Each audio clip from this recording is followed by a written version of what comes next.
आपल्या सगळ्या कामगारांचं तर इंद्रा सरच बघतात की सगळं. आपल्याला किती सांभाळून घेतात इंद्रा सर नाही. इंद्राने केलं राणीचं कौतुक, कामगारांनी दिली इंद्रजीतची साथ. हुकुमाची राणी ही या मालिकेच्या आगामी भागामध्ये एकीकडे फॅक्टरीचं उद्घाटन झालं आहे आणि नव्या जोमाने तनिषा आणि इंद्रजीत दोघेही काम करत आहेत. तर कंपनीचं प्रोडक्शन वाढावं यासाठी इंद्रजीतने काही निर्णय घेतले.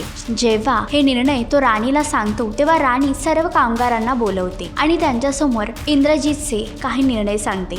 यावर कामगार इंद्रजीतची साथ देतात आणि त्यांना म्हणतात की कंपनीच्या प्रोडक्शनसाठी आम्ही सर्वजण 1.5 शिफ्ट करायला तयार आहेत. यावर इंद्रजीत सर्वांचे आभार मानतो आणि राणीचं देखील कौतुक करतो. मात्र राणीचं हे कौतुक तनिषाला आवडलेलं नाहीये. तर राणीची जागा मिळवण्यासाठी तनिषा नक्की काय करणार? तनिषाच्या विळख्यात राणीचा संसार अडकेल का? मालिकेचा अपकमिंग ट्रॅक तुम्हाला कसा वाटला हे कमेंट करून नक्कीच सांगा. आणि अशीच अपडेट जाणून घेण्यासाठी तुम्ही आमचं चॅनल डेली चक्कर रिजनल याला लाईक, शेअर आणि सबस्क्राईब नक्कीच करा.